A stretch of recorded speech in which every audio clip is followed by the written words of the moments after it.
Microphone check 1 2.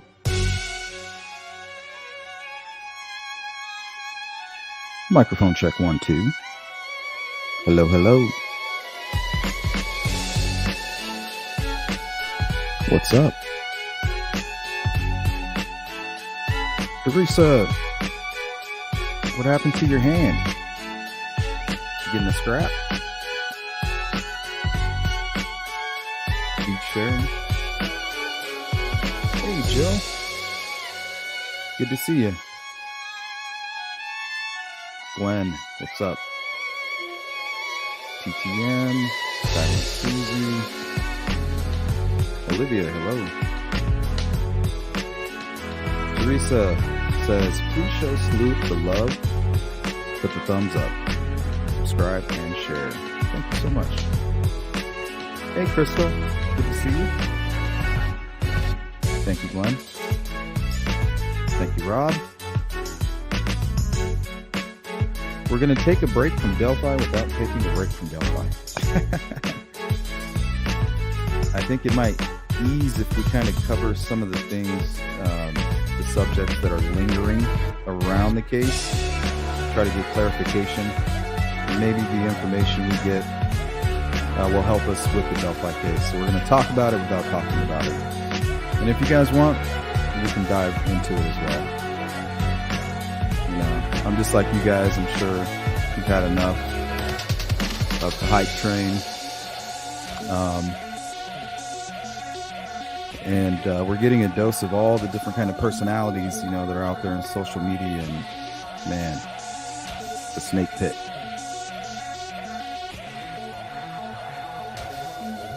Teresa, tell me a really long explanation about what happened to your hand. Just joking. Hey, Shannon. Good to see you.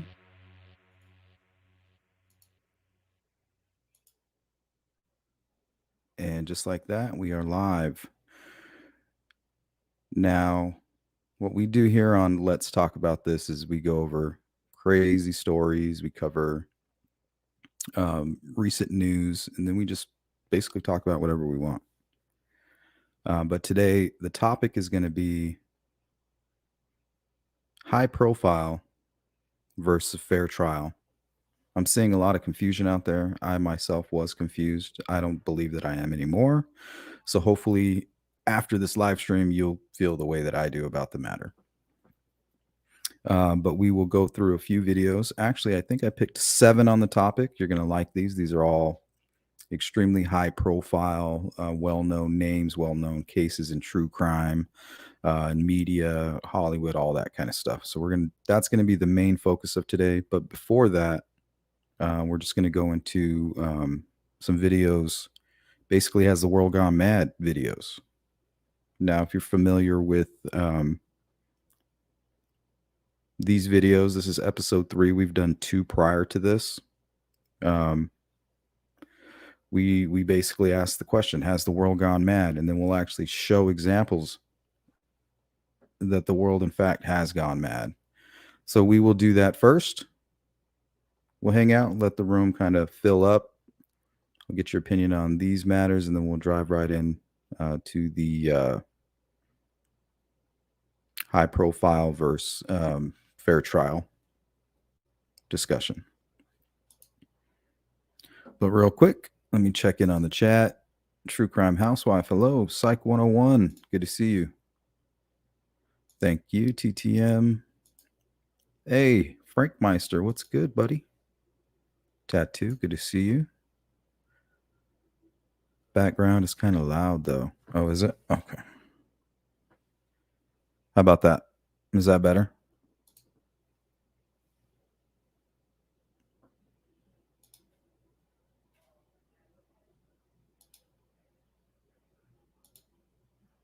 Mystery Christie, hello. Don't be a Richard.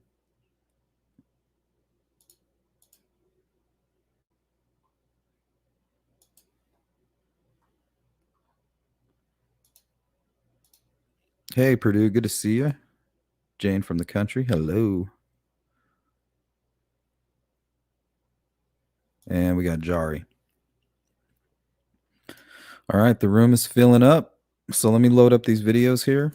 The first one you're probably familiar with. It's an update on that case. I just felt like we should at least talk about it. And then another crazy case that I actually caught live. And while I was watching it, I was like, I'm going to hit the record button. And sure enough, some of the craziest stuff just started happening. We're going to go over that as well. Can't wait to get your opinion on that.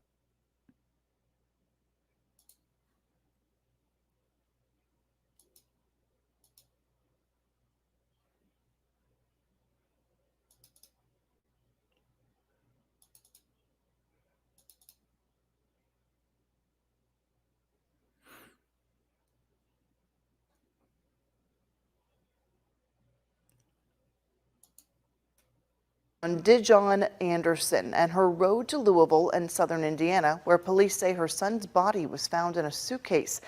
The night team's Tom Lally has been digging through court records and videos, and he joins us right now in the studio. Tom. Right, Shay. That's the big question here. We're trying to figure out why DeJaune Anderson, who lived in Atlanta and had a business there that's now dissolved, came to Louisville. But first, I want to walk through the timeline leading up to Cairo's death. Bossy, good to see you. The trail starts in South Carolina, early March. Court records show DeJaune Anderson was driving 32 miles over the speed limit. When a state trooper tried to pull her over, she kept going. They went 30 miles before Anderson ran out of gas. Even then, she would not open her door or roll down her window, according to state police. The trooper broke the back window and brought Anderson to the local jail. ISP says she was charged with speeding, failure to stop, and child endangerment. But that last charge does not appear on South Carolina records. Anderson was let out of jail the next day, and they left town.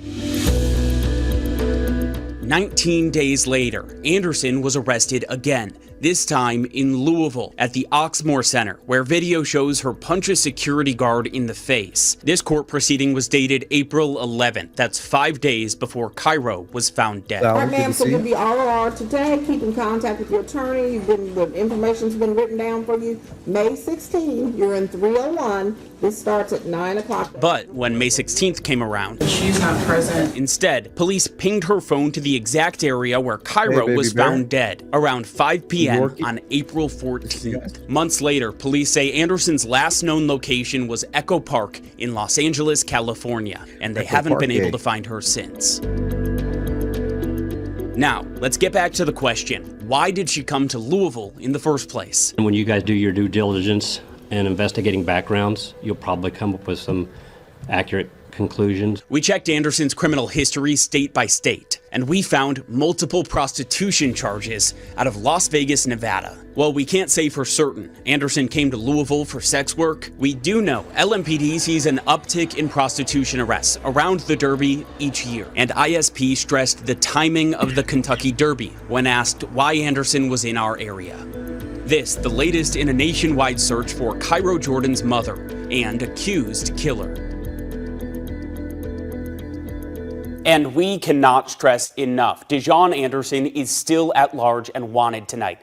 If you see her, you're encouraged to call 911. And if you want to read more about this case, we have multiple in-depth stories on our website. In studio, Tom Lally.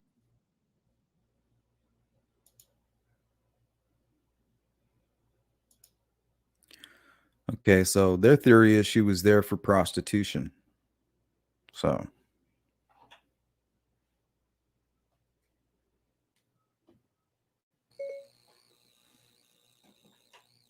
Sorry about that.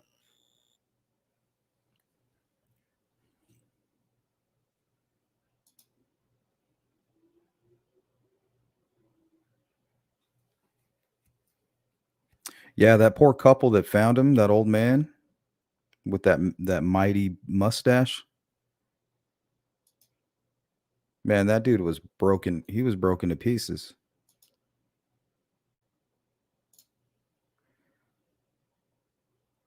Yeah, where the fuck is she? I have a bad feeling about that. I'm not 100% on that case either. I want, I mean, they said she was in California, but her last phone ping was right there where the boy was found. I mean, who's to say she's not, a victim of a crime? She might be out there somewhere as well. Hey, Marsh, what's up? I think he was 5 years old. Cairo Jordan was his name. Hey, Rebecca. Nadia, hello. That's a sad case.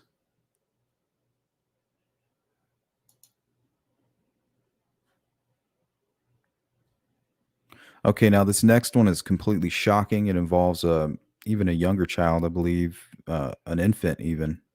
From what it appears, the child was not harmed. I believe this actually happened around 6 p.m. Central Time yesterday.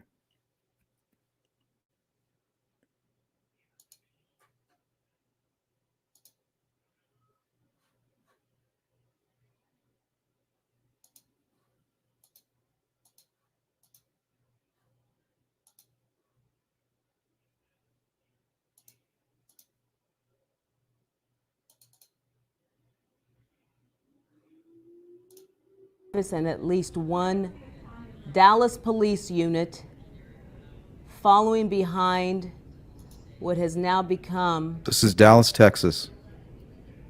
a reckless driver. So when I saw this, I was like, something's not quite right All right, about this. we are now near Pinkston High School. This is in an industrial area there of West Dallas. Look at the rearview mirror on the right. It's busted. I think the front's got damage on it too. All right. He's in the cul-de-sac there. Oh boy, he's now Don't on romp a in 3 trail in a yards. park there. What if somebody was standing right Kings there? Trail Park, driving Kings Bridge Park. Look, total disregard. All right. You Now, haven't seen anything yet. all right. These two suspects have now arrived at Pinkston High Watch this. School. Look at We that. see that one suspect. Has the world gone mad? That's verification.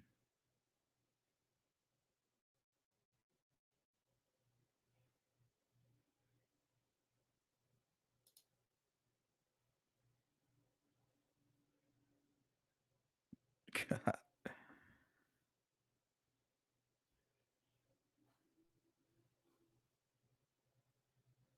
That is crazy.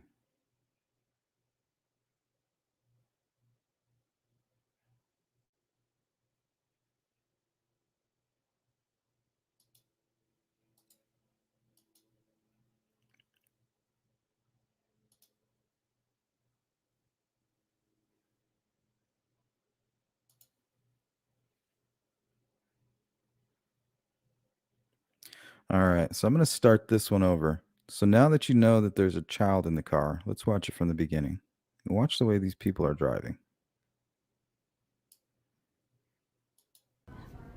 All right, we are now near Pinkston High School. This is in an industrial area there of West Dallas. Damage to the rear and the front and the side.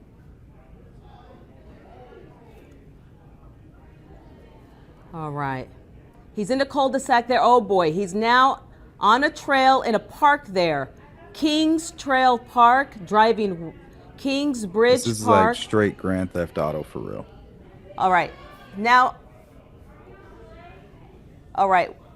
These two suspects have now arrived at Pinkston High School.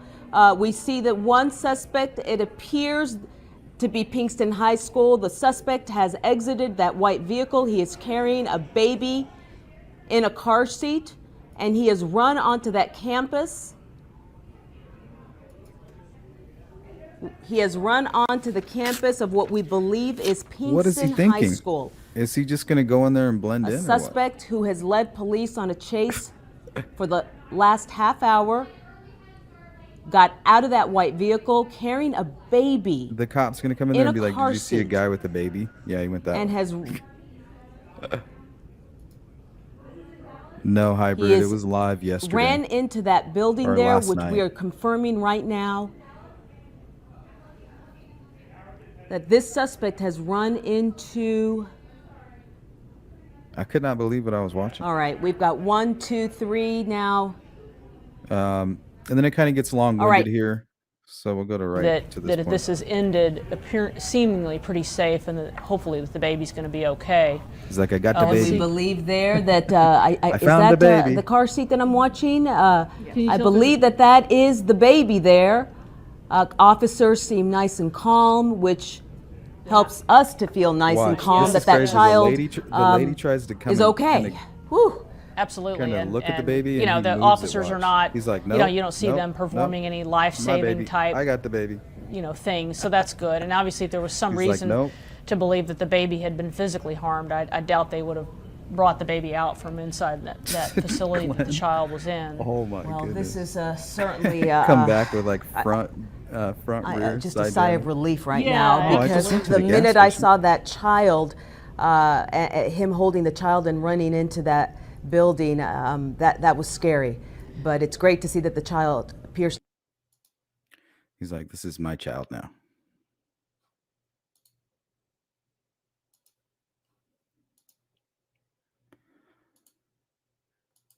All right. Well, there's the proof. The world's gone mad. At least that guy was mad. I mean, imagine the danger that child was in.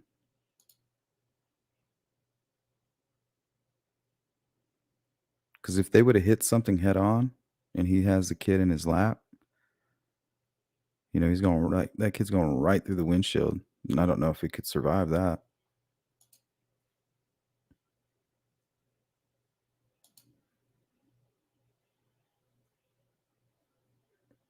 Yeah, I don't even know if that was its parent. You would think so. It almost looked like maybe a high school student stole a vehicle and then went and picked up a friend, and that friend just happened to be with his baby.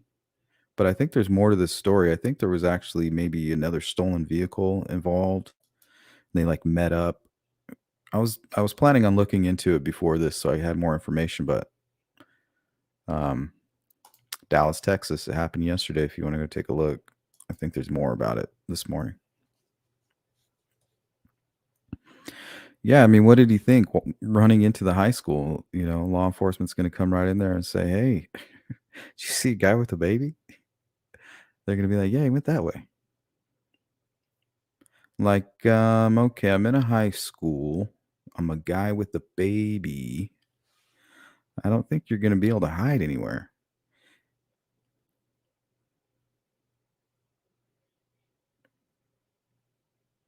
Well, I guess nowadays, we don't know.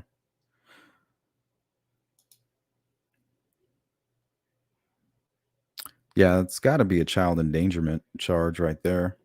I think that's a pretty solid felony. Gone to hell in a handbasket. The world has gone mad. All right, so I pulled some videos for you guys. I don't want to take up too much time, but if you want to call in and chime in on any of these, we're gonna pick through them with a fine-tooth comb on each one of them, because I think that they're going to give us a lot of information that we're looking for that may be in void right now over there on the Delphi side. And there's a lot of people acting like they know stuff that they don't know, and you got the morality police, and then you got people gaslighting, trying to tell you how to think. Just stick to your morals, stick to your character, and trust your gut.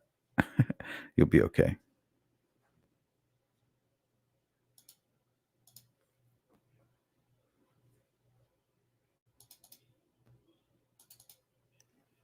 Now, this first case, I believe, is out of Honolulu, but they have an expert who comes on, and I think that he pretty much puts it into perspective. Police chief and his wife, a former deputy prosecutor, is set to begin with jury selection tomorrow. It's one of the state's most high-profile cases, so... And I do apologize, but just a forewarning, we will be stopping and going completely through all of these next videos, okay? How does that affect jury selection? Sarah Madison spoke with a law expert and joins us with more. Sarah? Kathy, UH law professor Ken Lawson tells us that it doesn't matter if people called to jury duty have watched the news and followed the investigations into the Kealohas. They could still be selected as jurors if they can give the defendants a fair trial. Okay, so that's kind of the topic of today. So let me rewind that part.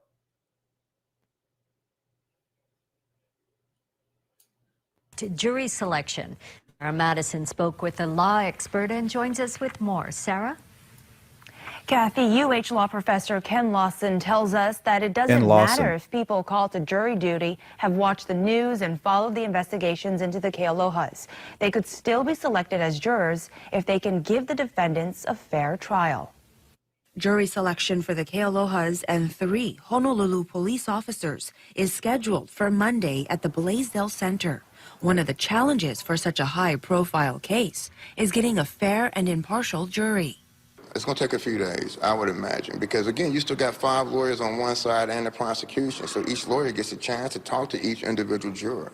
UH law professor Ken Lawson tells us even if a person has heard about the Kealoha investigation or watched the news, he or she could still be a juror. I think a lot of times the public is confused based on, if there's a lot of publicity, you can't get a fair trial, and that's not the test. The test really is, in spite of what you heard, right? Can you set that aside and still get a defendant a fair trial, presume them innocent until all the evidence is in? All right, did you guys hear that part? So basically, you can have complete knowledge of the case. He's just asking you, okay, now that you have that knowledge, can you push that aside and look at the evidence, and have a non-biased opinion? I think the real problem is, can both sides of the case and the court itself pick a good trial did they make sure that they are not biased? Are people hiding their bias, I guess? Are they concealing it? And is the court protecting the case once, bias has been discovered? So we're going to look at some stuff like that. The juror says that, yes, I can do that under oath, and they can sit. The interview process will weed out those who cannot be objective. But even then, the attorneys still have the power to reject jurors without having to give a reason. Right now you have 5 defendants that's going to trial, so they're going to be a number of peremptory challenges that they can use, which means that they can kick off a lot of jurors, right, along with the prosecution. So you need a good number of the jury pool to make sure you don't run out of jurors. The jury pool is large with more than 400 people expected. Monday morning at 8:30 is when the prospective jurors will start to arrive. So what If about you're not the going to do daily some and shady monthly shit, you users can of the come be parking on the garage? jury, We're told they'll be directed to the upper levels, so there should be plenty of parking. But other drivers should avoid the King Street entrance of the Blaisdell. On Tuesday, the attorneys for both sides will start eliminating and put together a list of prospective jurors. The process could take more than a week, and Thursday is an off day. Stay with KHON2 News as we continue our coverage on this case. All right, let's talk about this. I'm going to catch up on chat. Teresa, yes, I follow others who don't know this case near as much as we do or at all. I get annoyed and can't listen. Yeah, you got to keep an open mind. Things aren't always as they appear, and things are always changing and evolving. There's some cases that get solved, and then even after the person was convicted and sentenced to prison or death, they find out that person was innocent. So, I mean, sometimes the craziness never ends for some cases and for some families.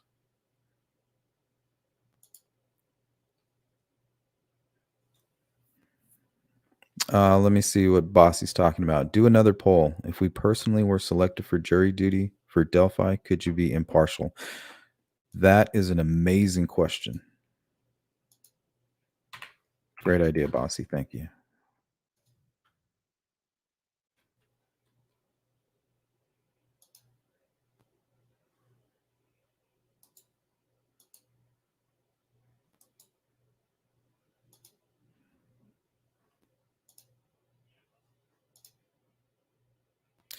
All right, so we will go ahead and close this other poll out.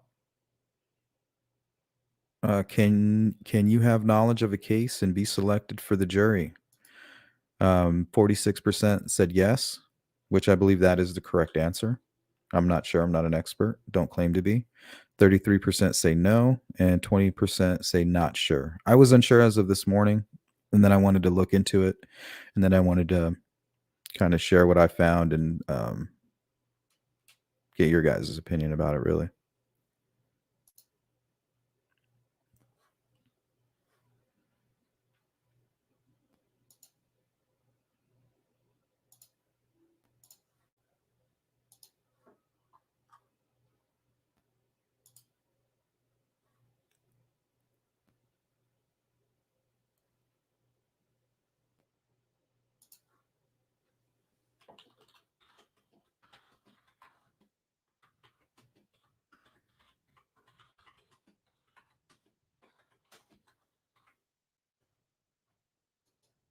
Yeah, that is a good question, and I'll give you my answer here as well here in a second.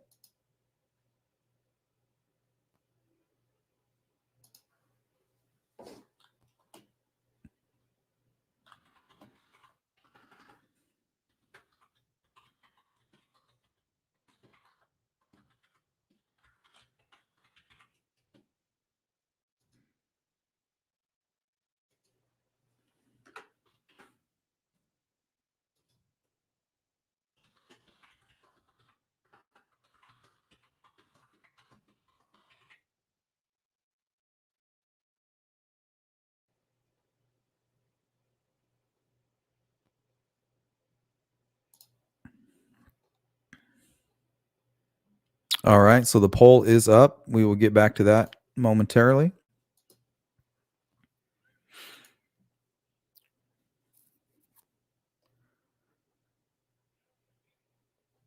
That's what I was hoping for, Psych. We're going to talk about it without talking about it, without plastering it on the screen. You know what I mean? I think our eyes just need a break.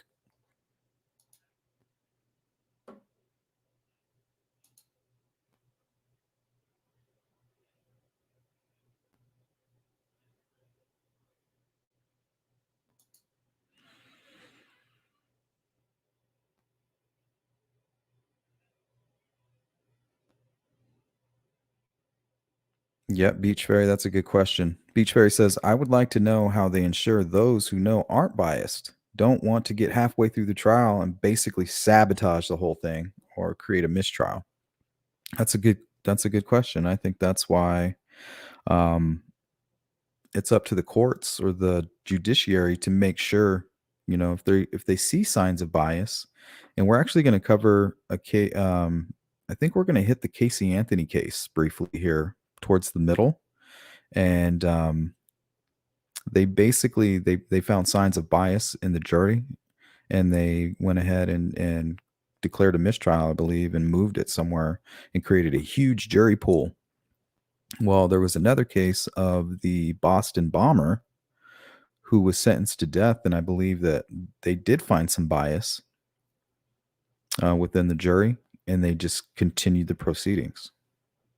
So sometimes you got to wonder, did that court protect justice at that point in time from social media, from the power of the media in general?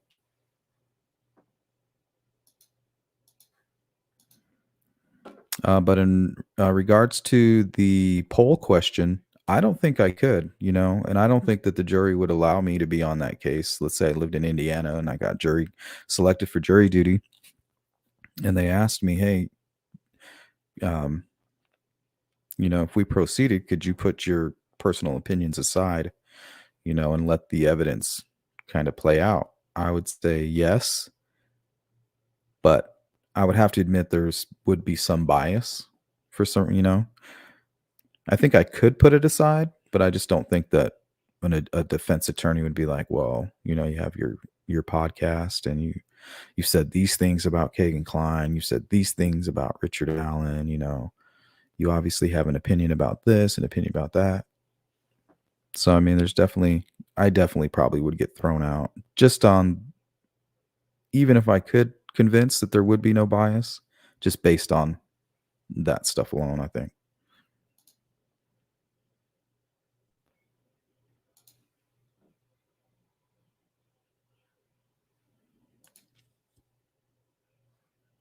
The Rockaway says, "Who is threatening the judge or court? All I see is anger and Richard Allen." What was really strange about the phrase that the judge used, bloodlust, to me, that's an emotional phrase. That's like something you say when you're overwhelmed. Like they're blood hungry. It's a hungry mob. All I have to say back to that is that's like a small piece of what the family's probably been going through. They showed pictures, and then as soon as he recused himself, all the local media just put up pictures of him. It's like, well, here's the guy. It's like, as a judge, you should know how public information works. Like, come on. I think he was just overwhelmed. Like, I can't handle this. But that's just my personal opinion.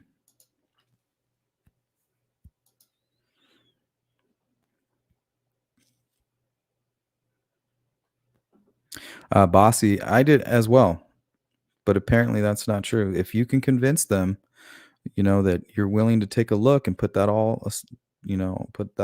that stuff aside.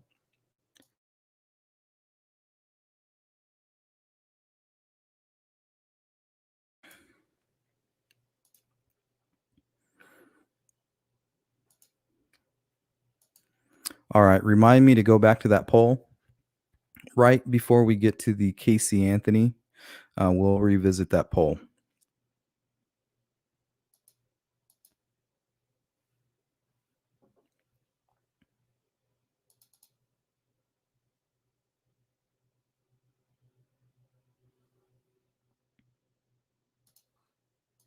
Mia Grady with your news at 6. A convicted murderer is among those who hopes to get his case overturned thanks to the way juries were picked in Brazoria County. A former clerk is accused of assembling jury panels based on race and geographical region. Jason Miles is live in Pearland with a detailed breakdown. Hey there, guys. Yeah, from here in Pearland down to Freeport, this controversy has a lot of people here in Brazoria County talking. It's what happened at the courthouse in Angleton that's at the center of it. They say justice is blind, but the way juries were picked in Brazoria County may have tipped the scales. I believe it's a due process violation that undermines the very integrity That's of true, the Baby system. Bear. Houston-based defense attorney Stanley Schneider filed paperwork just today in his effort to get convicted murderer Anthony Adele Jr. a new trial, something Adele's family is also using this online petition to pursue. He's an innocent man in prison. Adele's case is among hundreds potentially impacted by the way former district clerk Rhonda Barchak reportedly organized jury panels, or pools of potential jurors, by whether they were white or non-white and lived in or outside of Pearland, not randomly as specified Glenn, under Texas that's law. a good answer. It's I would something like to District think I Attorney would be Tom impartial. Selleck asked the Texas Rangers to help But what's the investigate, reality of according it? to this previously released statement, adding all evidence would be presented to a grand jury regarding any crimes that may have been committed. Normal procedures were not followed. There was a gross deviation. All right. Now, this is the part I wanted to focus in on this. From everything that I've gathered, the few lawyers that I've talked to, the media that I've watched who have presented experts, a few ex-cops, including CD, they all say that this is a gross deviation. This is not normal. So I think that's the part we need to focus in on. There was a gross deviation from normal procedures. Barchak retired from the position to which she was first elected in 20. So if you want to talk about bloodlust, what you have is you have a gross deviation, which is a great word from this guy. We're going to adopt that. You have a gross deviation, and that created what? A bloodlust or speculation or the thirst for knowledge. You can't say on one hand, hey, I got this guy, and that the case is open, and that we went and we arrested this guy, and we told the whole world, today is the day. But then you're not going to tell the public, this is a public case. You're a public servant, and you're not going to tell them why you went into this man's home and accused him of a double homicide. So they have to have a good reason. 2010 after allegations first arose in August. But her attorney, Chip Lewis, sent me a statement saying in part, quote, multiple judges, attorneys, and dozens of other county employees were privy to the process of jury impanelment, and no one ever expressed any dissatisfaction or complaint about the process, as it did not disenfranchise potential jurors. He added any claims of systemic racism could not be further from the truth.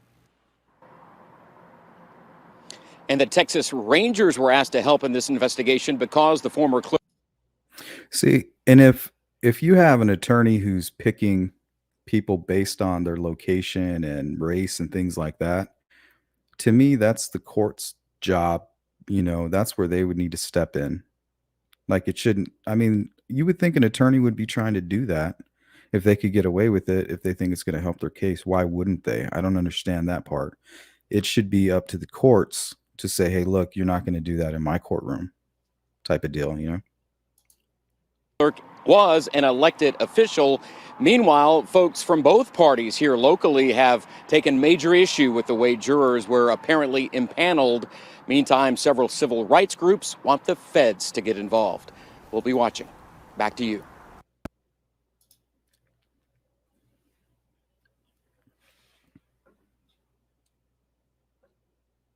So I think the only issue with Delphi would be, I guess, how big would a jury pool be in Carroll County? So, I mean, I think the next step would just maybe just put them into a larger county or a county with a larger population. Get it really, 400 people in a jury pool and have both sides of the case, including the court, do their job and make sure they select a good jury. And if they end up finding out that they didn't pick a good jury, then, they screwed up. And it could be a mistrial. I believe so, Joe. Joe says, I think the good reason is this case is much bigger than we all really realize through the CSAM stuff. Yeah, it's got to be. I mean, why else would you risk it? Think about the prosecutor. He's like, I did this. He's like, if you have any issues, him and Doug were like, if, don't blame these guys on the front line. That should include the courts, you'd think. They don't, they're not, I guess they approve a lot of it and they do bear some responsibility. But the prosecutor has put up the case that, hey, this is necessary. It may be unusual. And I think he mentioned that, didn't he? He was like, I know that this is really strange, but it's only momentarily. And I think they're going to release it on the 12th or the 22nd. Somebody in the chat, if you guys can verify that. So supposedly they're supposed to release it, the information on that.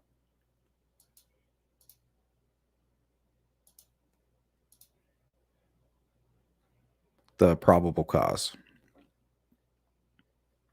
So hopefully that's enough time for them to maybe make another apprehension. Maybe they're chasing somebody right now or looking for somebody.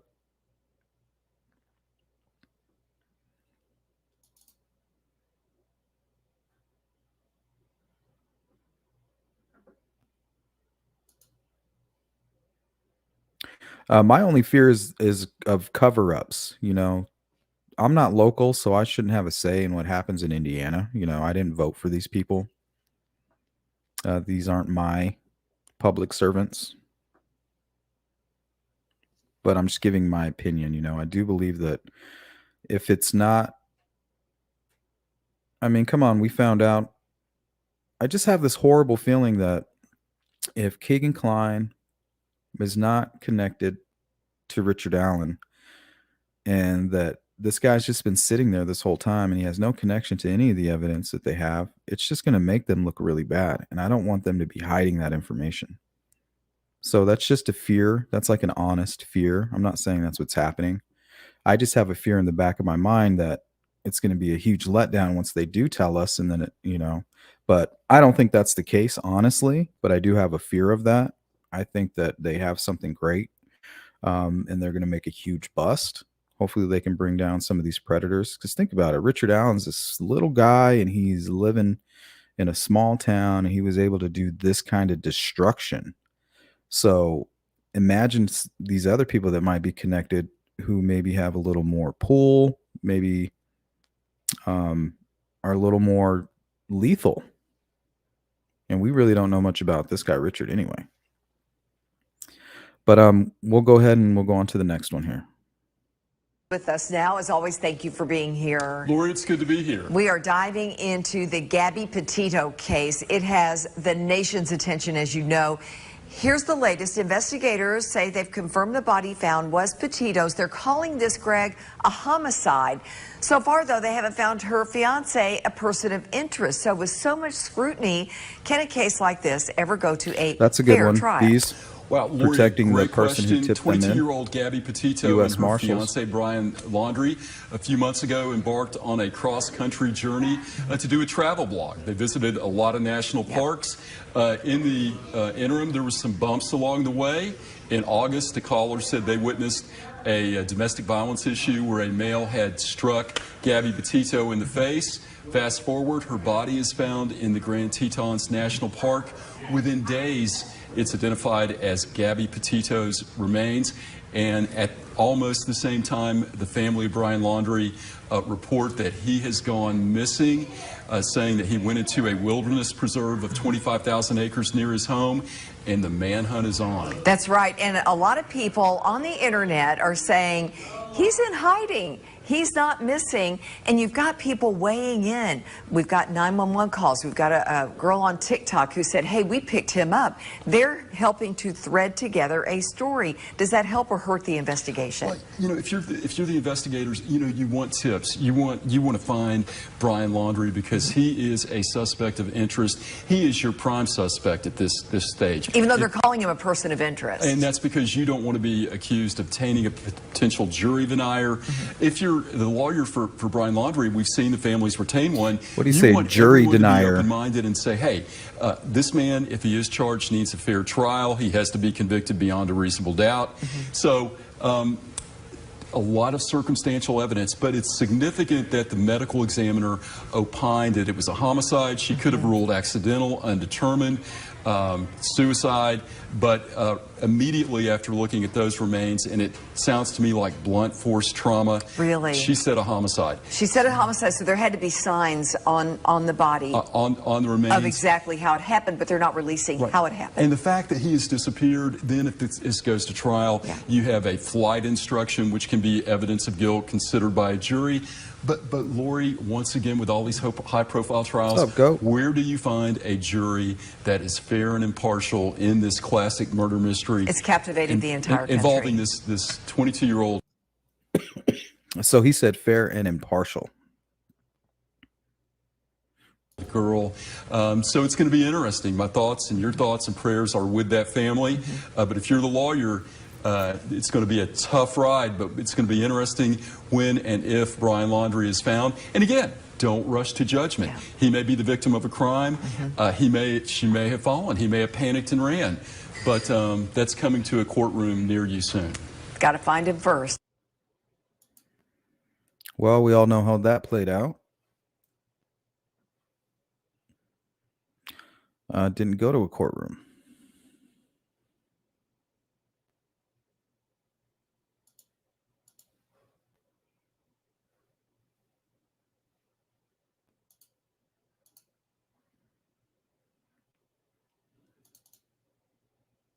Now, this one's pretty interesting, and I think this is what they might be trying to protect the Delphi case against, is something like this. Fair trial. That's what Boston Marathon bomber Johar Tsarnaev's lawyers argued in a federal court today, urging a 3-judge panel to overturn his conviction. Eyewitness News reporter Steve Nielsen has been tracking the appeal hearing all day. He joins us now live in studio with the latest developments. Steve? Well, Mike, Caroline, today's hearing has been years in the making since Tsarnaev was sentenced to death. Going into today, it appeared the focus was going to be on the location, but instead, it was Twitter and Facebook that garnered the most attention. Back in court, the First Circuit Court of Appeals is deciding if Johar Tsarnaev should be retried or if his conviction and sentence of death should stand. In a court audio recording of the hearing, Daniel Habib, the defense attorney for Tsarnaev, who remains at Supermax in Colorado, said the bombings were too connected to the city for the trial to be in Massachusetts. Tsarnaev was sentenced to death 2 miles from the marathon's finish line in a venue still suffering the effects of his crimes. The defense does not dispute Tsarnaev's role in the 2013 bombings at the Boston Marathon finish line, but hopes to reduce the sentence to life. Most of the 2-hour hearing focused on the social media accounts of 2 jurors. Habib argued they may have been biased. Get it out of here. The foreperson falsely denied having posted on Twitter that Tsarnaev was a piece of garbage. The defense said the jurors repeatedly mentioned the case online, and they raised concerns at trial, but the judge allowed the jurors to remain. I don't think that's what's happening. The judges Thursday questioned that decision. It's just very puzzling. You've got lots of qualified or qualifiable jurors in Boston. Their own data show it. You just need to make sure the government doesn't cause the court to pick the wrong ones, and that's what it sounded like you did. Federal prosecutor. Okay, I want to bring that back. Let's listen to that again. Very puzzling. You've got lots of qualified or qualifiable jurors in Boston. Their own data show it. You just need to make sure the government doesn't cause the court to pick the wrong. He said you need to make sure the government doesn't cause the court to pick the wrong ones. And that's what it sounded like you did. Federal prosecutor William Glasser defended how the jurors were vetted. Important inquiry is not what exactly they've been exposed to, but rather whether they can set aside anything they have been exposed to. Now, it's unknown when the appeals court will decide on a ruling here. The defense said they want a new trial, but they said they would also support just redoing the sentencing component of the trial, considering they don't deny Tsarnaev's actions in the bombings. I'm Steve Nielsen, Eyewitness News.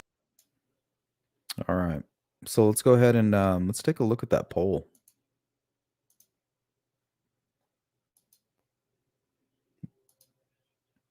And I hope you guys were honest.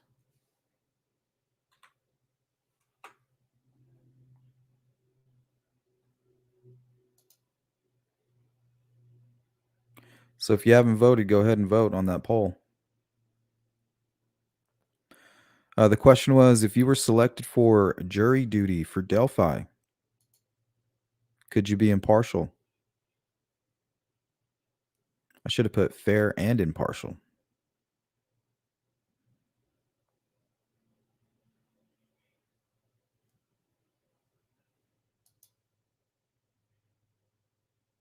All right, looks like 46% said yes. They believe that they could. 42 were honest and said no. Hell no.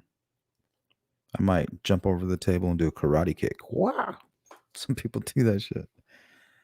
And 10% said, I will get back to you. That's out of 94 votes. Thanks to all of you who participated.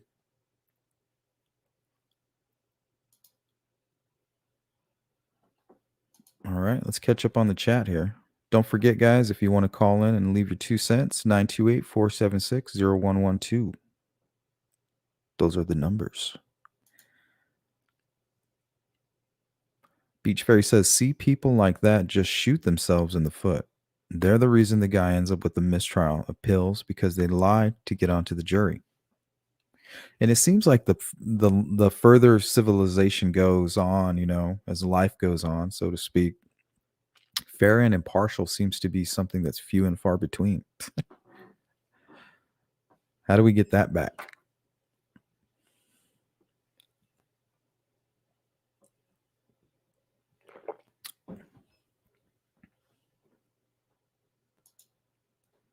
He was hiding in someone's yard in a boat.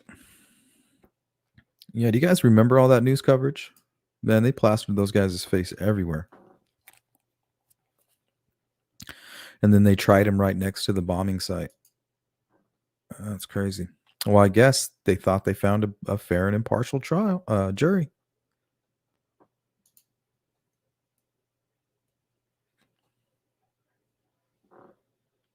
Did Alan ever make trips to Vegas? That's a good question. Did he go to Vegas with them? Was he even connected to Kagan Klein? My gut says yes.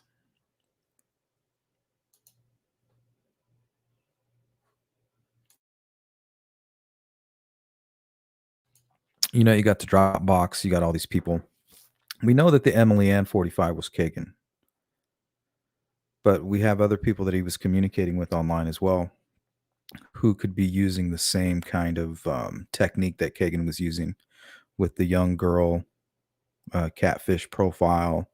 You get the young girl to become friends, and then you send them over to the Anthony Shots, or the Big Brother Kagan, or whoever the real perpetrator is. And then the perverts get together behind the scenes and they communicate. Hey, I'll share this with you if you share this with me. So imagine if you're doing that for 2 years, you're comfortable with this guy. Who knows what else you've talked about by then, or what kind of crazy stuff you're getting into.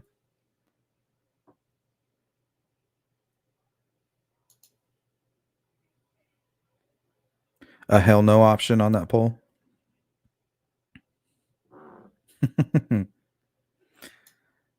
Well, was that your answer? Hell no. Lakeside says no. I couldn't be impartial. I like what Glenn said. You would like to think you would be. You would like to think that. But honestly, could you be?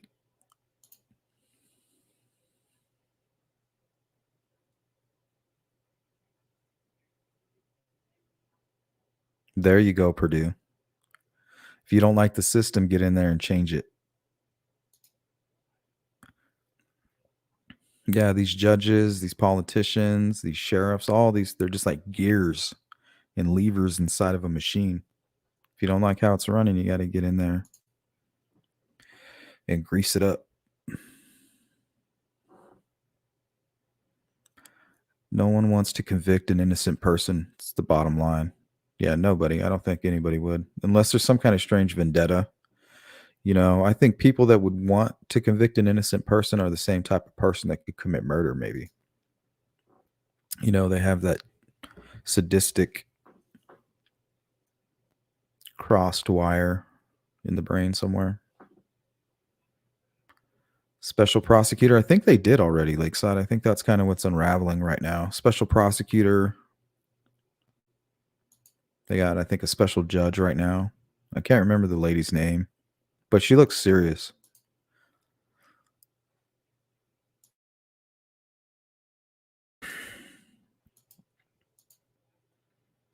Kimmy says, I'd be impartial and fair if I hadn't been obsessed with the case, but not this one, because I really care about the girls' families. Yeah, you can't help but feel like you got to remember, though, over time you do, covering the case, you feel like you know them. But you got to draw that line, like that doesn't make you family. So that's why I tell myself, like, don't cross that line. Don't go around speaking for people, that you don't know, or that you just think you know.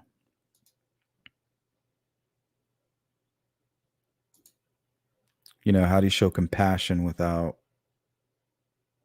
crossing the line into thinking you should be at Thanksgiving dinner or something,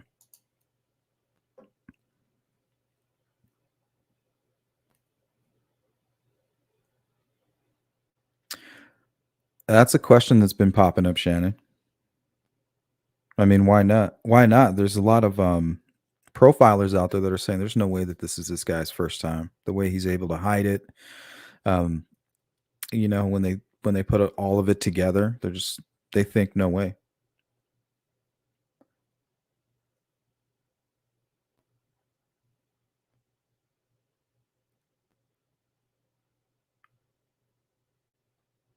Yeah, Bossy, that's true, and it seems like they're a little intimidated by it. Purdue says they were connected through CSAM and the dark web. Yeah, it would seem so. I mean, the timing of it. I mean, how many coincidences could we have? But then again, you have the political part where they could have been sitting on information, and now they're getting scrutinized politically. They're like, okay, well, let's go ahead and show them what we have.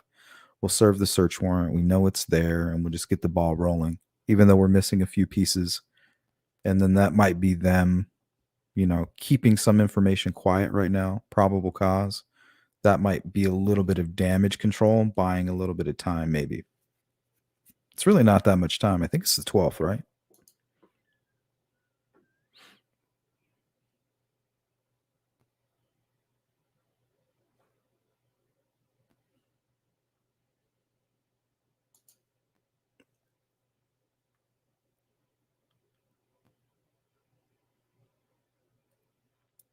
B says, after going through a murder trial myself as a witness, thank you for clarifying. I'm seeing how innocent people can get convicted, so I take it seriously. And luckily, it was a mistrial. Look up Hetty Good case. Thanks, Bees. What's up, Tax?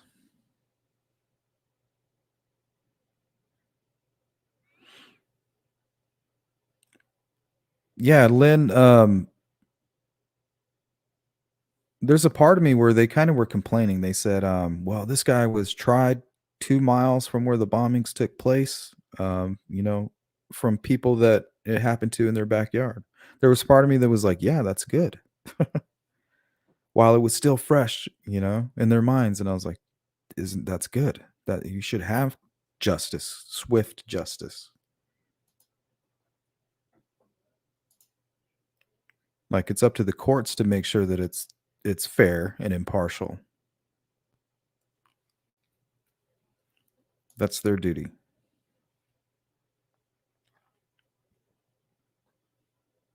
Bonnie says, there's only one reason I know that BG on bridge isn't Alan. Alan might have been paid to burn stuff after he left.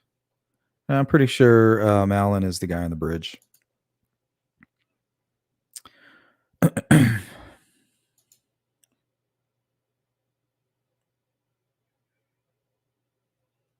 Yeah, the Boston bombing was one of the worst events in American history. So if anybody's going to get a fair trial, if they can't get a fair trial, or if they can get a fair trial, then anybody can. But according to that report, it doesn't seem like they did.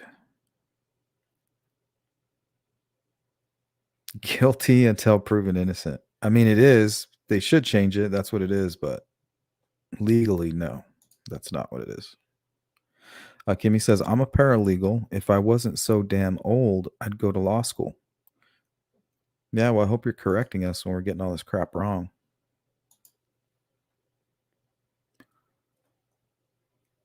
Hybrid says, do tell, Bonnie. Judge Fran.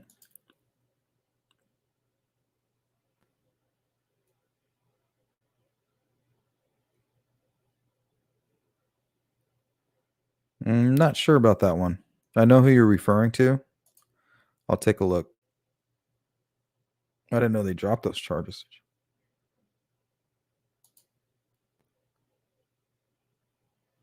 Yeah, Mitzi, I agree.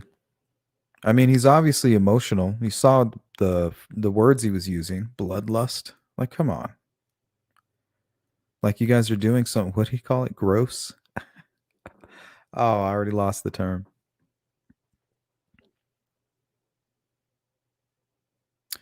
They're doing something extremely unusual, creating a bloodlust. What were you expecting? Where do you think all of this speculation comes from? It comes from the lack of information, lack of facts. It's like a mushroom.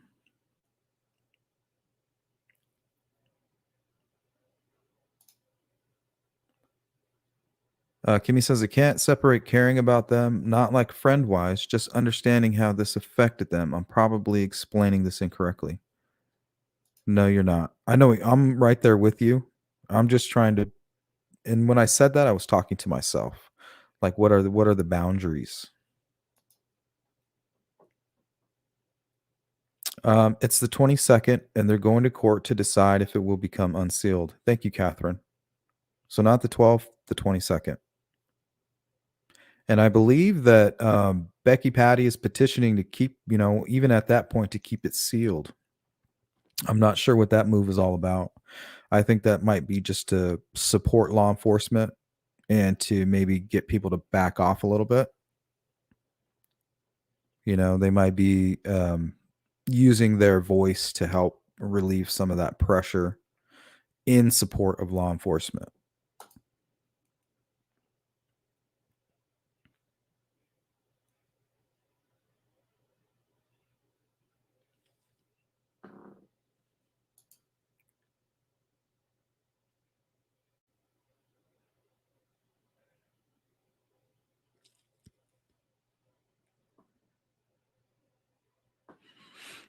Beach Fairy says, have any of you seen the case of Jordan Sofer out of Wabash, Indiana? Excuse me.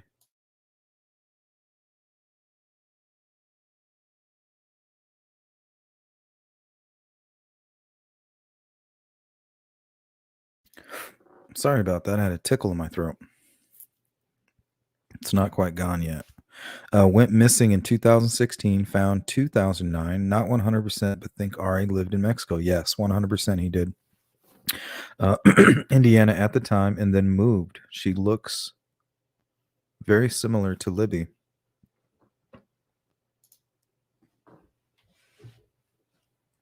Yeah, and I might need to put, there was 3 profilers that I know, including Pat Brown, who were basically saying it's like a statistical impossibility that he hasn't done something like this previously. But I don't know. There's rumors that he may have had a psychological breakdown, and I don't know enough about that to even begin, let alone any verification on it.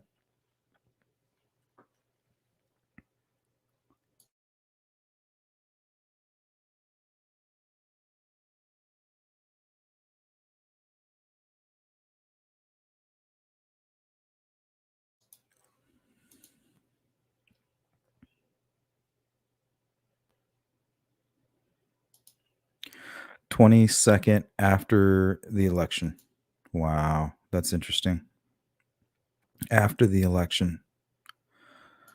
God, I hope that's not the motivation. That's such a fear I'm having right now, you know?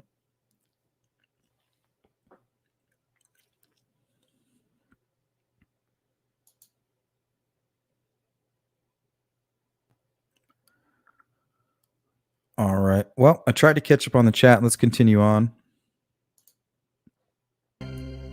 And without any restriction. This court, based upon its 31 years of experience, based upon the record that was presented here on the motion of change of venue, and based upon I don't live in a box. While I don't necessarily watch news accounts, I do look at them. I'm assuming they're referring to the sheriff.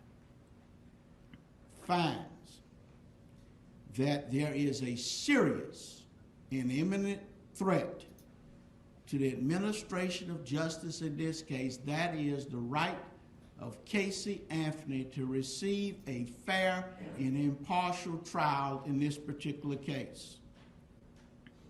Hey, this Heather. Case has involved legal analysts. Ugh, I know, right? Bloggers,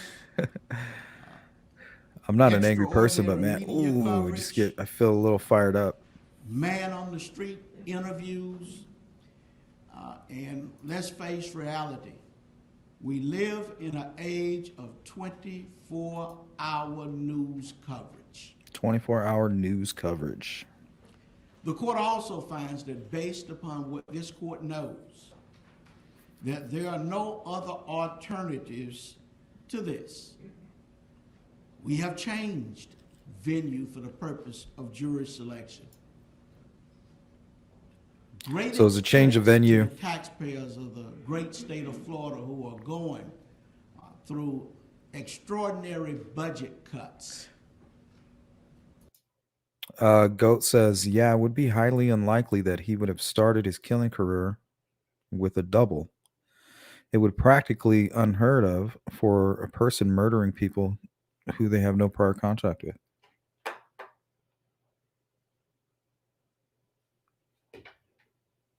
I mean, it's possible, but it just seems like a lot for first, like a fledgling killing. The preliminary calculations show at this point it will cost a minimum of $360,000 to provide security, Teresa. house, feed, and the jury stipend. That does not include all of the other. I don't know, Lynn. I don't know enough details yet.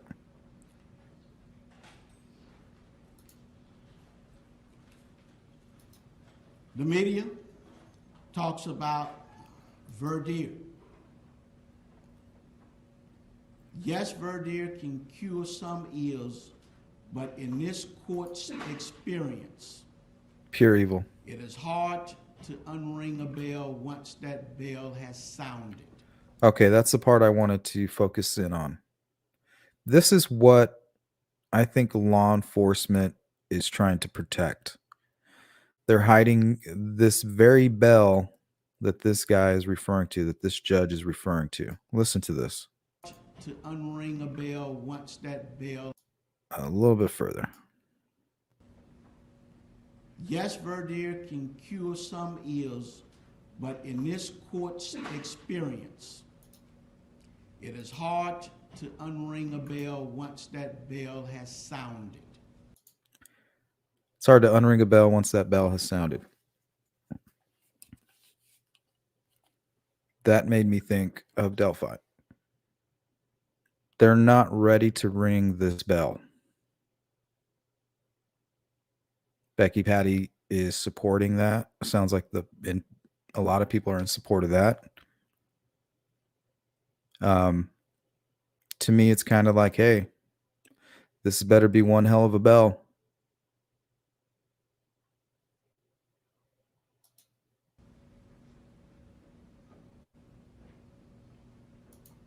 This court, based upon all of the media coverage, and if it even rises to any level similar, 40% of the coverage in this area translates to the new area, then this court feels that jurors will be totally affected.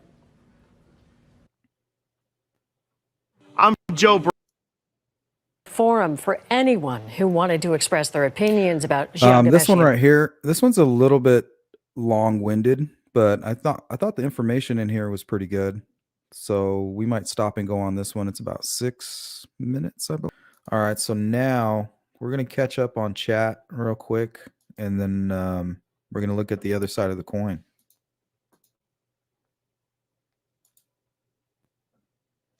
Anna says, big media outlets with batteries of lawyers will sue for release of Delphi information. They will win. Yeah, I think they already have one. Even though they haven't, that's just I don't know that, but I just have a feeling that they already did. Thus, the investigation buys time by scheduling hearings in the future.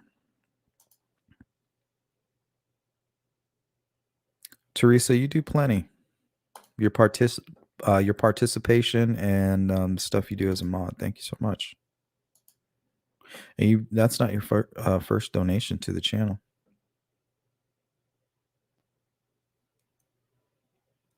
Okay, so this next one, and this will be the final one, and we'll start wrapping it up. I had about an hour and a half to kind of kill today, or free time.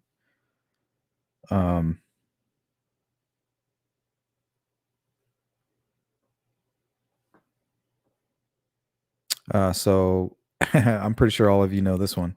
I don't know if you guys could have been, let's say right now, you had to jump onto the jury and be part of this. Could you be unbiased?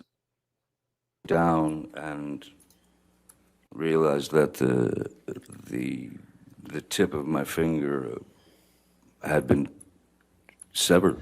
Even if you haven't been following the libel case where Johnny Depp is suing his ex-wife Amber Heard for $50 million, the social media ripple effect. Oh wait, was he listening to Bob Marley? Hold on. I think he was listening to Bob libel Marley. Case where Johnny Depp is suing his ex-wife Amber Heard for $50 million. The first class, second class citizens of any nation. Yep, Bob Marley. Rumors of war. That's a good song. Social media ripple effect has been almost inescapable. From the trending hashtag Justice for Johnny Depp to the viral memes mocking Amber Heard, even reenacting her claims of abuse for millions of likes. And he slapped me in my face. While the TikTok praise for Johnny Depp grows. Yeah, like everybody forgot that she was human, it seems like. So this is kind of like the other side of the coin. Everybody was like, go Johnny Depp, fuck her, you know, like they just, She could have died for all they cared. No humanity at all.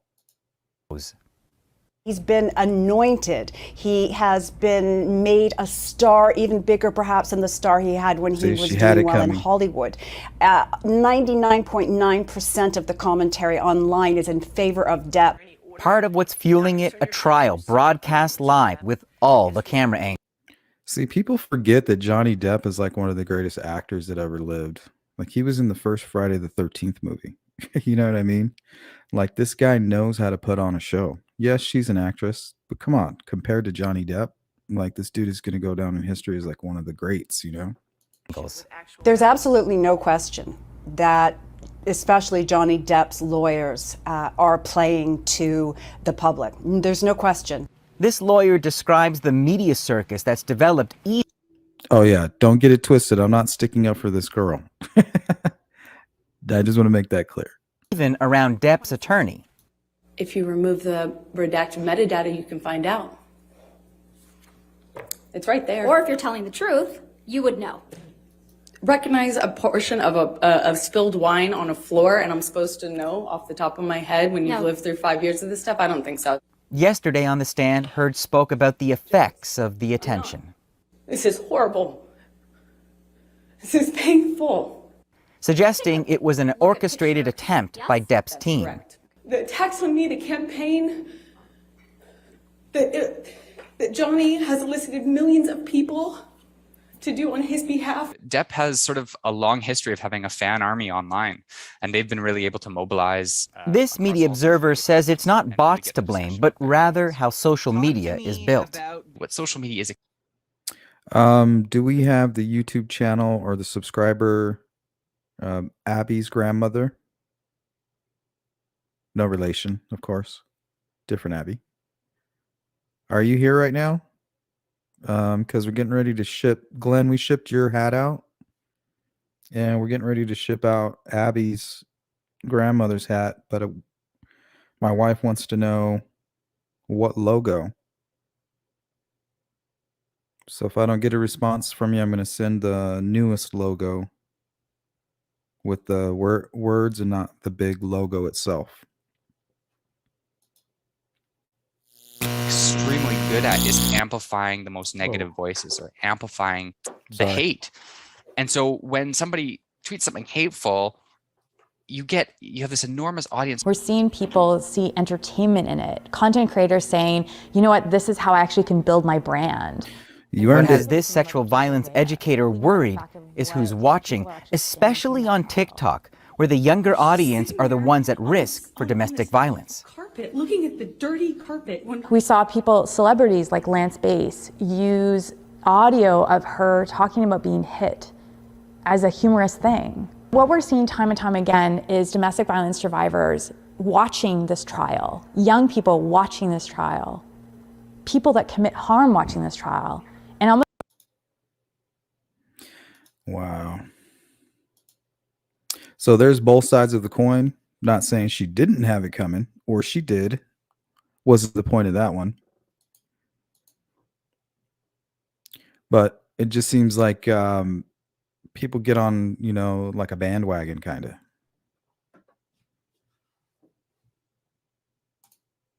And I mean, who the hell's going to hate on Donnie Brasco?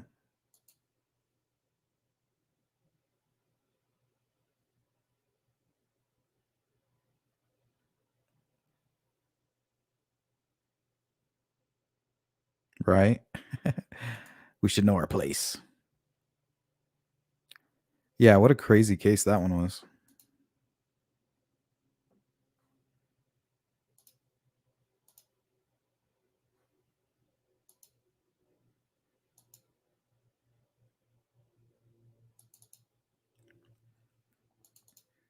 All right, now this is going to be the last case of the night.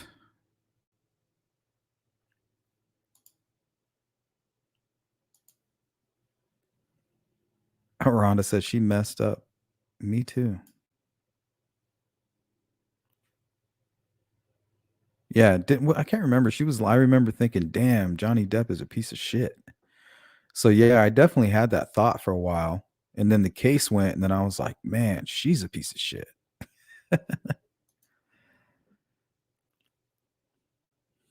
So what if they have the third fight? Who's going to be the piece of shit? Tune in next time. Anna says they used to have soap operas, novellas. Now they have televised trials. Yeah, did you guys see that whole Alex Jones thing? That was crazy. Pretty soon they're going to have people just sitting in like a huge like stadium. It's going to be just a judge and the accused. Then if he's guilty, the floor will just fall out from underneath him.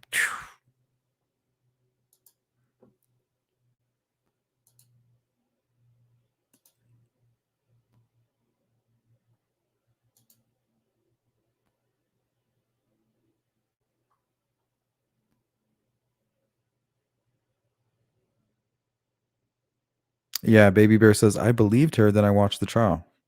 Yeah, that's how I felt. It's like I was yanked back and forth.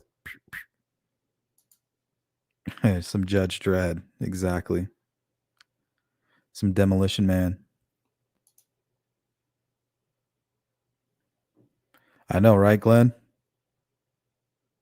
Everybody has to put their thumb down. You know, like the Gladiator.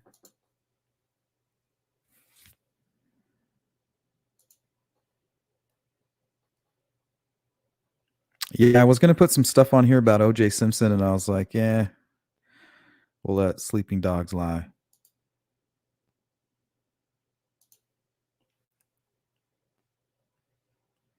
Yeah, Kimmy, I watched little snippets here and there. It was crazy. I'd never seen anything like it.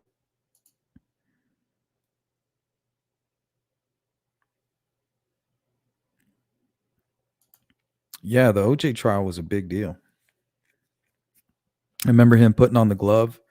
If it doesn't fit, they must have quit. They even came up with a slogan and everything. I was like, damn. I was like, yeah, but that shit doesn't look like it fits. Then they came on there like, well, bloody gloves will shrink and this and that. It's like, oh my God.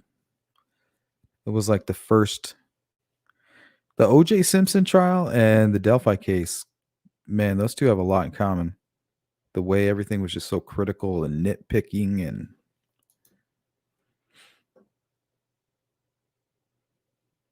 and Colosseum in Rome. Oh, don't worry, Goat. It's coming. Give it 5 years. Yeah, court TV is very addicting.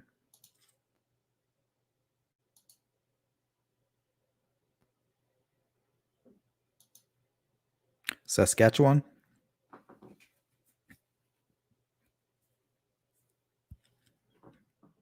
Yeah, the gold standard. And it was the first time they they really looked into your character.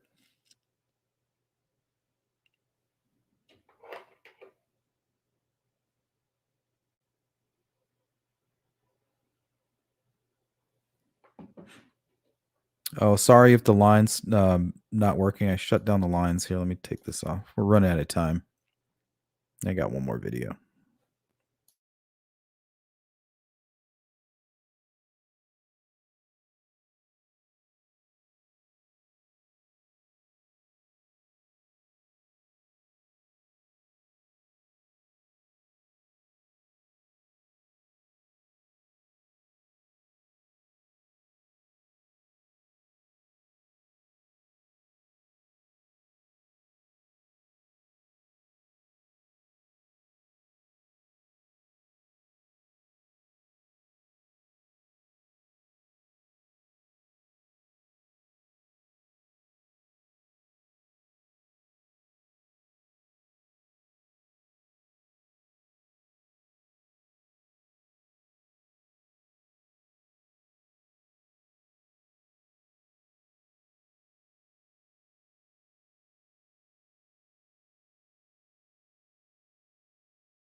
I was just shocked that they showed the crime scene the way that they did with the West Memphis 3. What's up, D?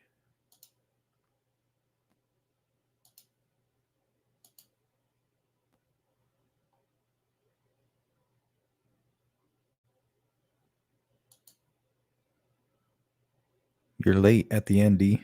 That's what Jacqueline said.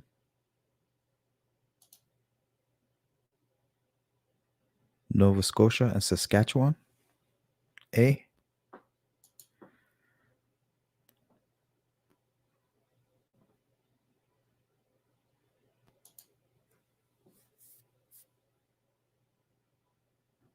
Grandma Watch says, agreed, Sleuth. That was not needed. Yeah, I don't think it was necessary. There was some real darkness to those documentaries. And I can't explain it.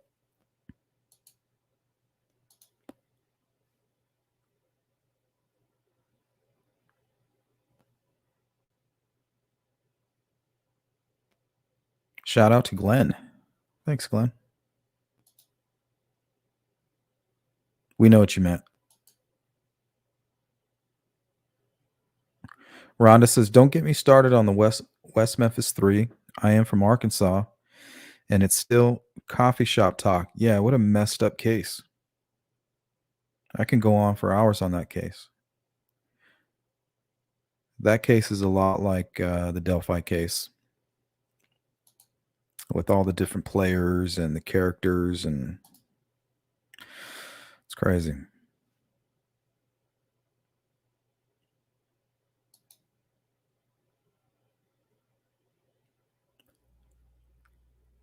Corner Gas TV show.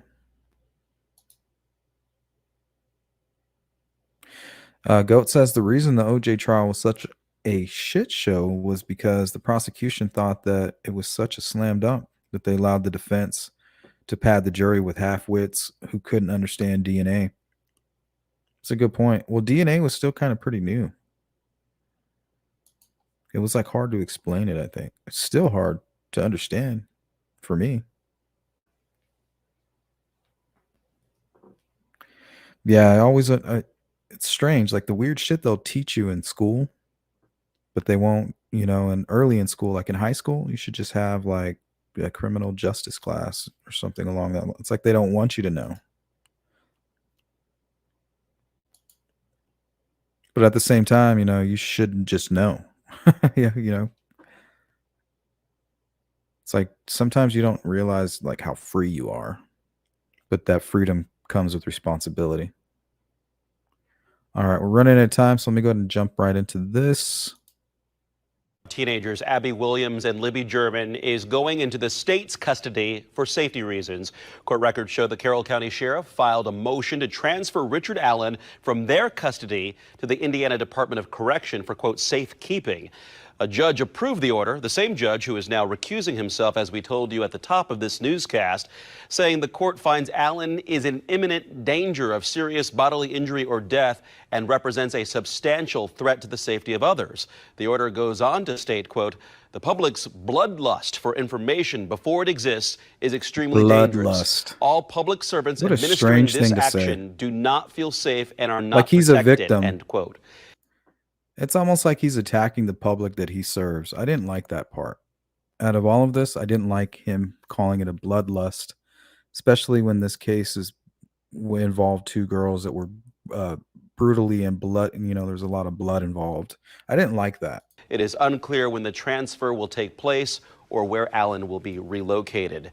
Tonight, I had a one-on-one conversation with Indiana State Police Superintendent Doug Carter. He told me he supports the decision to move Richard Allen into state custody. On Monday, during the announcement of Allen's arrest, Carter said that state police still needed tips because the investigation remains open. He tells me in the last 3 days, they've received more than 100 tips. Also, over the course of the Delphi investigation, there were two primary sketches of a man police were looking for. They don't look alike. The sketch of the man with the hat came out during the start of the investigation in 2017. Yeah, it's almost offensive. And 2 years later, a sketch of a man with curly hair. Like, oh, now you're victimizing me. Now my blood is on your hands. It's like, no. You're just overwhelmed. Say it. Own it. Was released. So I had this question. 2 years into the investigation, after we got the initial, Or almost as if we're vampires, the media and the public and the people who are like asking these questions, like, oh, you guys are evil monsters as well. Yeah, there's nothing, I don't think there's any good way to look at that comment. It's a very emotional comment, and it makes me glad that this person is not going to have anything to do with this case any further if he's going to be emotional. sketch, we were told to not rely on that sketch anymore, that this was a new sketch that came out that looked completely different than the original. But when we see the mugshot of Richard Allen, he looks mostly like that initial sketch. So why the change 2 years into someone that didn't look anything like the person that we were presented with on Monday? Well, I'll answer the question. Let me go back. Teresa says, I bet those inmates wish they could get to him. I have a feeling they may have. I wonder if that's what may have sparked all this. I wonder if he was attacked, maybe. Question in two parts. One, isn't that amazing? That he looks a lot like one and a little bit like the other, depending upon the eye of the beholder. Yeah, Doug was spot on right there. He said, you know what? At some point in time, I have a feeling you're going to take both of these sketches and he's going to be somewhere in between. And if this is the guy, yeah, he was 100% on that. 100%.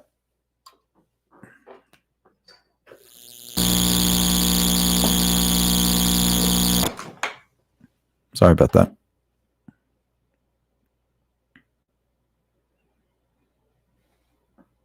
Holder, right? And I've said all along those sketches are not photographs.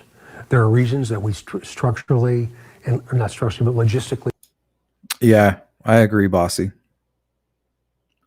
I wouldn't have used that. It's just that word. I don't mind him like recusing himself and getting as far away from this case, or getting this case as far out of Carroll County to make sure it's protected. I get all that. It's that word. Something about that word. It seems very emotional to me, like a very selfish thing to say. That's all I have to say about that. I have no other opinion on the choices that were made other than that phrase. We changed the investigative strategy throughout the middle of this in multiple phases. Some were not. Nadia says, if he kills himself, we will never know what happened. Yeah, not only that, if somebody else kills him, we'll never know what happened. That would be the worst possible scenario. Not even recognized, nor did they have to be. But those detectives are going to base what they're going to do based upon what they know, and what they know comes from the people that live in that community and around the world, literally around the world. So I think that was the absolute right decision at the time to do what they did. I've always said that the two sketches are simply sketches; they're not photographs. It's a piece of an investigative puzzle. And when we're all done with this, we're going to be able to meld the two of them together, and we're going to find an individual. That's what happened.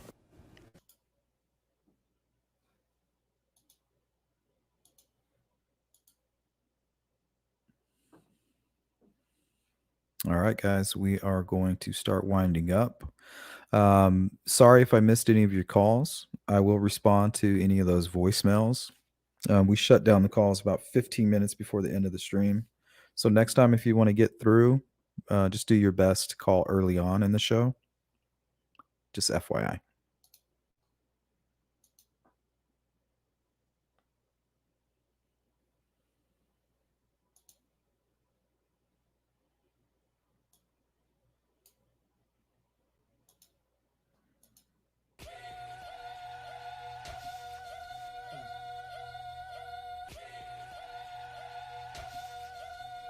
Bill from Delphi Timeline. Make sure you go check out Bill over there. Great channel. Basically an archive for all of the Delphi coverage. Says best case scenario is a confession to avoid a trial.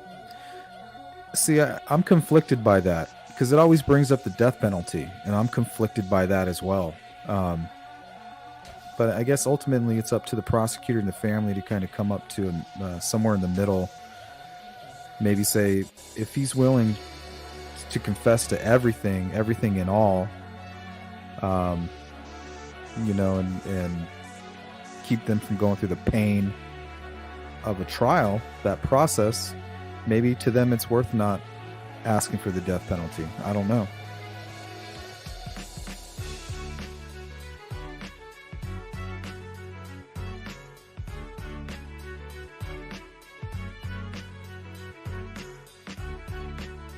Deb says he mentions around the world and global partners. Those are hints to a large ring, in my opinion. To me, Deb, it also points to the media. Like, this case is covered worldwide. Not everybody knows about it, but it is a case that has gone across the globe. It's spread completely. Thanks, Nadia. Appreciate you. What picture? The one where he's at Walmart? Is that the one you're talking about? I might have it.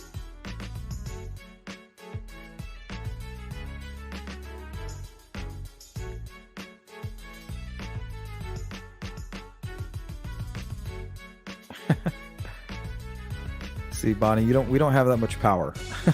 That's up to the courts to keep, you know, the people that are like, oh, we're going to ruin the whole case. Those are the egotistical maniacs who believe they have that kind of power.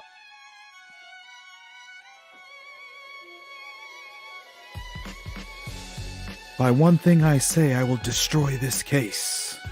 Are you ready? No, you dimwit.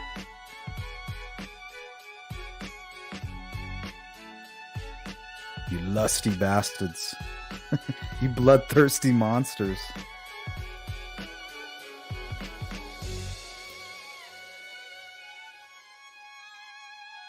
Thanks, Heather. Good to see you. Yeah, if this is the guy, maybe it would be better for him to face life.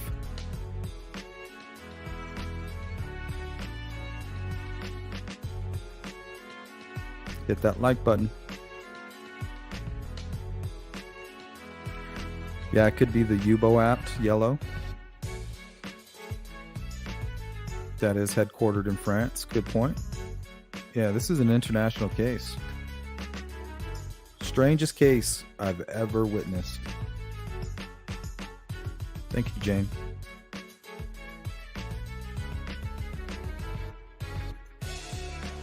Yeah, they should give him the death penalty in 50 years.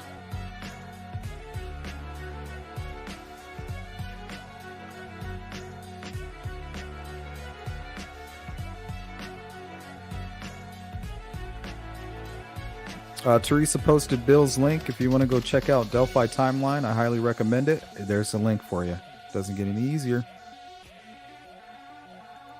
God bless you, Heather. Thank you so much. God bless. That's so crazy.